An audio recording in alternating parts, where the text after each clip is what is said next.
This is Nightlife. Hello, we're here with Stella Weir. Okay, this game that I played, we played every day. My friend Marcy Mailman and I played this game every day. Man, I got a couple. When we were about 8 years old, and this game was called Girls.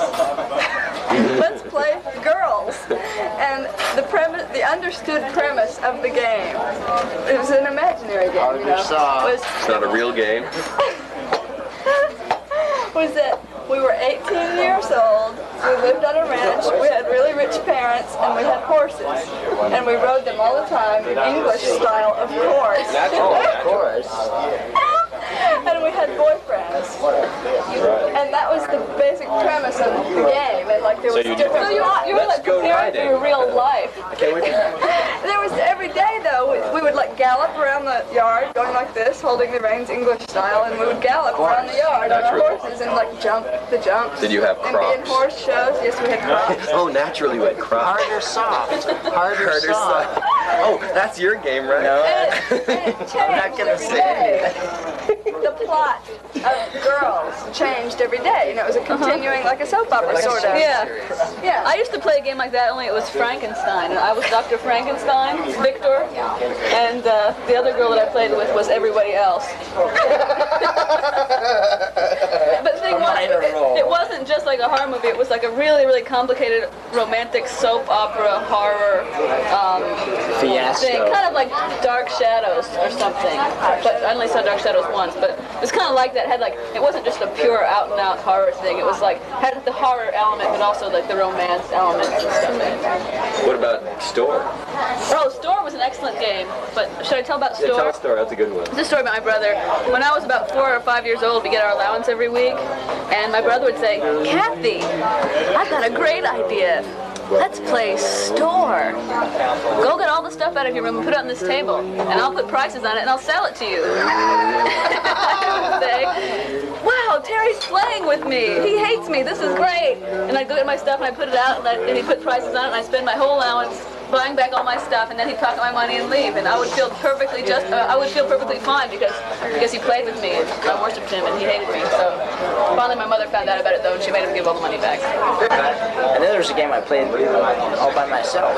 It was called Stick. And I used to play it with the Atlantic Ocean. And I took the stick from a fence, and I'd throw it out to the waves, and the waves would bring it back. I'd do this for Sort of like hours. a dog. Yeah, kind of. The ocean has my dog. Liquid. It's like your parents won't let you have a dog. You play with the ocean. And I played this game for hours, and my sisters still to this day ask me, "Why'd you do that? For hours you do this." Is that why you call it the Atlantic Fido? Fido Ocean. Fido Ocean. Well, I remember a game that I liked a lot. See, when I was young, I was a boy, and I would take my BB gun and I would sit across the swamp, and all my friends and my brother would be across the other side of the swamp, and I'd shoot at them. I liked that game. So are we going to talk about music or something? We're going to talk about our band or anything? Did you know we play in a band? Yeah. Well, like, you know. Music, you know. It's like here, everyone do their own. Here, it's like this. Here, do the spoon. Music. Us playing live. Outside the window is a crooked place. Well, yeah. This is you. I talked to Daniel Johnson on the phone today. Speaking of evil. Speaking of evil. And he's doing fine. He got out of the mental hospital and he's writing some more songs. And he's gonna make some more records. And it's gonna be really great. Anyway, yeah, he liked this one because it has Bible quotes in it. If you can spot the Bible quotes, you can feel really smart. This song is called The Crooked Place. Ready?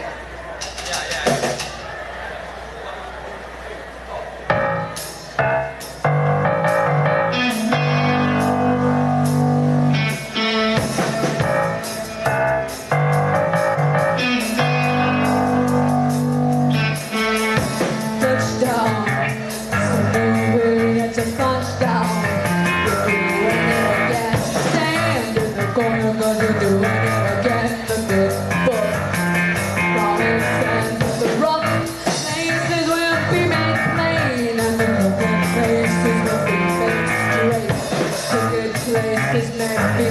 strings, but the heart longs for the crooked blade.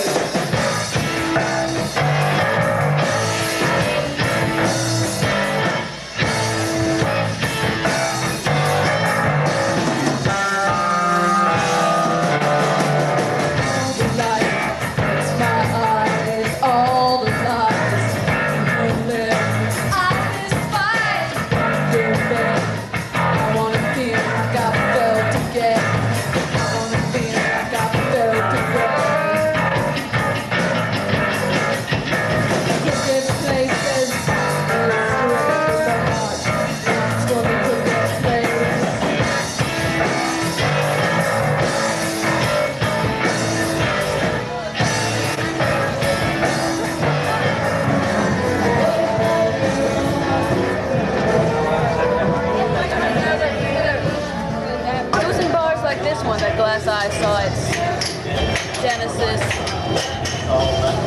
Little punk bars that smell like vomit, beer, and piss. Click of the pool balls. The air hockey game worked its way into our bizarre rhythms. Popcorn. The sound of the popcorn popping. Beers opening. Raucous underage laughter. The pimply skinheads with little mohawks. Yeah. The mid-80s.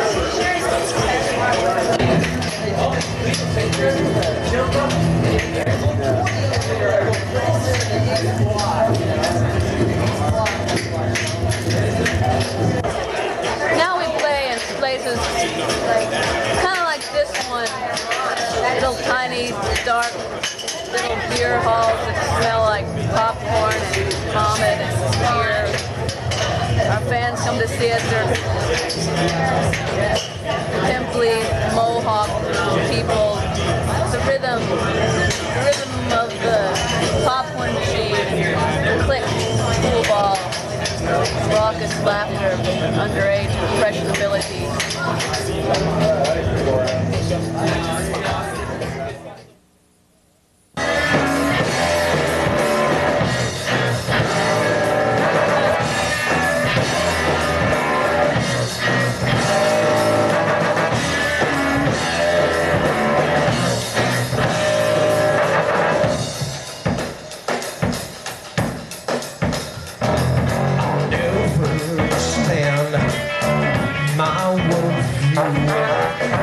I'll never have nothing to do.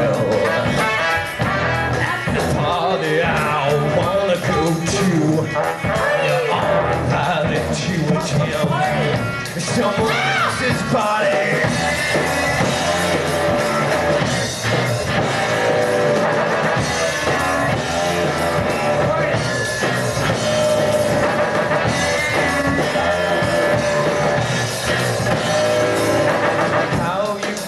Get your day's work done.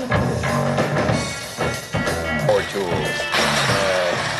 I'm putting this hasp with padlock here on the door of our wonderful practice space here that me and Scott built it. That's where yeah, that's where Scott and I perfected man's work at a snail's pace. Ha, look at that. Wow.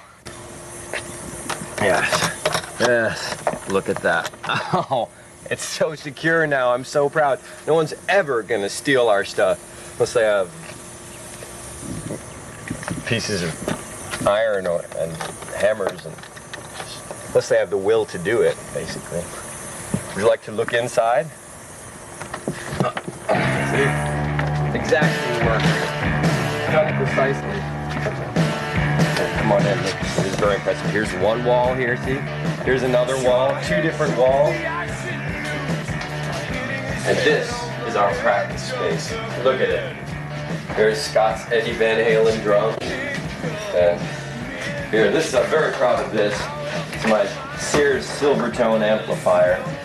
40 watts of department store power and distortion. Very beautiful, very beautiful. And this is where Kathy sits when she plays, and Isn't it lovely? Here's a portrait Stella did of herself. See that gray area and that beige stuff in there? That's what she's thinking. Want me to show you the window? This is nice.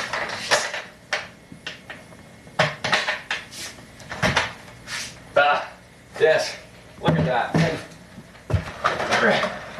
We can even get air in here if we want, see? Isn't that great? Those people back there, come on. See that guy sitting there? That's one of the people that we torture when we play. This is the bass that makes the whale sounds. Look, I keep it in a gun case. One time I was riding on a plane and I brought my bass in, and the policeman came on the plane, and I said, gee, that's funny, why is the policeman on the plane? And he came, walk up to me, and I said, gee, that's funny, why is the policeman walking right up to me? And he said, could I see your carry-on luggage, sir? And I said, why, sure. And I showed it to him, and I said, it's not a gun, really, it's a bass. And he had to look at it for a minute, and I don't really think he believed that it was a musical instrument, but he let it go at that because he knew it wasn't a gun, at least. So, let's see how it's making sounds now. Here, I like to do stuff like this. More stuff like this I like a lot too. Here we go.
This is so they'll know to tip on the most expensive, what it was supposed to be. So they'll tip on this amount before they use their coupon because they're too stupid. So I underline this so they'll know and give me a good tip. I went to Los Angeles, Babylon, you know. It was okay for a little while, 6 months. I think I made more money in Los Angeles not being a rock star but working on films than, oh look, it's Kathy.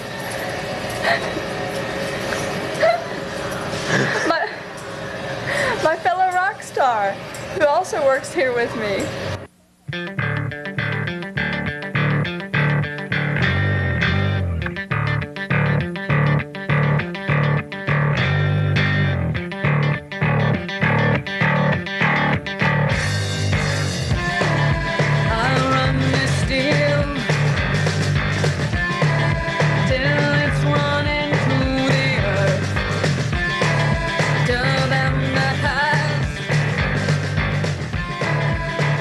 So good at this. Probably doing it for the rest of my life. People always say that we're so original and that what we do is so different and everything, and rock writers who really like us write an article about us that's going the whole time. I just don't know what to call this music. It just doesn't have I can't think of an easy handle to describe it and stuff, and I can't say it's like anybody else. To me, I always thought that would be like really great. Like if you have your own unique sound that's uniquely yours and like people can't even imitate it that well, then you've got a real, a really wonderful thing. And you're not going to be part of any trend that's going to, like, some fad that's going to rise up and die out. It's not going to be your personal demise because what you're doing is your own. And so far, it's just made us very, very slippery to the media, They don't know what to say about it. They know that we're cool, that we're good. They don't know what to say about making it into like a movement or anything. I don't know. But I think that'll end. Eventually, if we're really is so completely different and so completely weird that people just like listen to our music and freak out about like how, God, it's great, but you know, it's just so fucking weird. I mean, if people, that's the way they react to our music, which does sound really normal, like maybe it'll sound really normal to like the next generation of people, not the ones that are around now.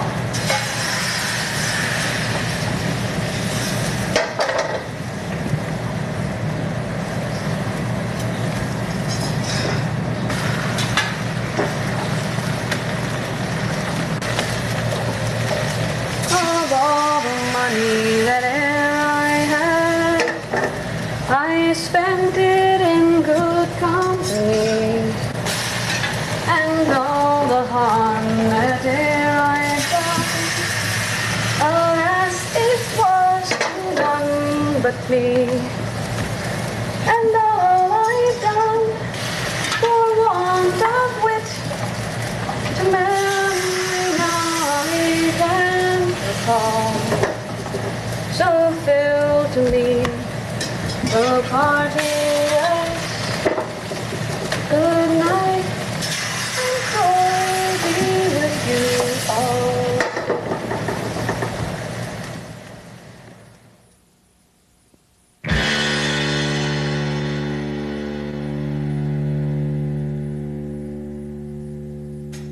I get up and greet the new day with 100 thoughts. I've had 1,000 ways. I'm just like I've always been. Nothing has changed. And welcome to the Happy Stitchery. I'm Scott Marcus. And this is my life. You've caught me at home. Look at that handiwork. Impeccable. Creditable. Hi, I'm Scott's friend. I wear bells and I have a sailor suit. And I look fairly demonic. I love being in front of the camera.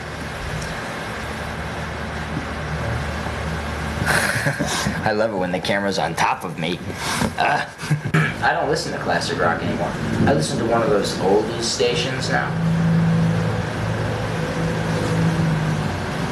At least they play like a wider variety. I mean, I guess it is all pop. But, I mean, they'll play the Jackson 5 and Sly and the Family Stone where classic rock will just play a lot of Bad Company. I mean, the choice is yours, you know.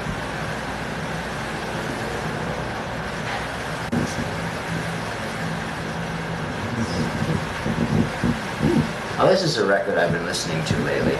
A lot.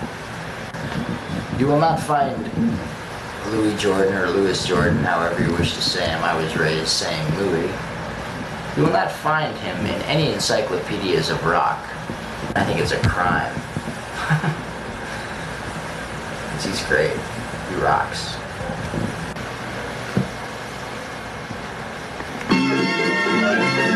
That's on 45.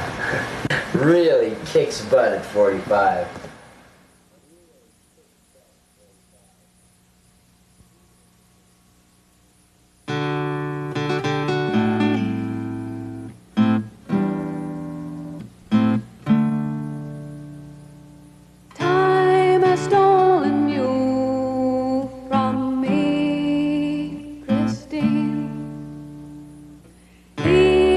Down at her hand, barely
This little boy came to visit us that I didn't know very well, some friend of my mom's, little kid, and he left. He had a change of clothes. He spent the night or something, and he left his dirty panties. And my mom put them in my bottom drawer, and they were near my panties. And I was afraid that I could get pregnant if I wore my panties that had been next to his panties. Wow, that's still pretty much. You didn't wear them, did you? No, I was too scared. No, that's still pretty knowledgeable. When I was a little kid, my brother, I asked my brother, the same one that used to sell me my stuff, I asked my brother, I asked him what sex was, and he said, sex is something you have with Mexican prostitutes in Mexico. Not anything our parents could conceivably do or anything. Yeah. Wow. I remember that sounds like the time I asked Wayne Zito, I was like, we were walking over to school, I said, I was like, you don't like have to have sex with our babies. I mean, that's not, and I was thinking about my parents, really. I just wanted to make sure that you didn't have to, because, you know, your parents, I mean, that makes sense. Yeah. What did he say? I don't remember. I think he said, yeah. So you never found out? Well, look. What is it? Didn't you ask some girl when you were like... Yeah, when I was in 3rd grade. Okay, here's like true confession. When I was in 3rd grade. They're coming to get you now. I hear the sirens. They're here. I can't talk. Yes, in 3rd grade I asked a girl to sleep with me. What'd she say? No.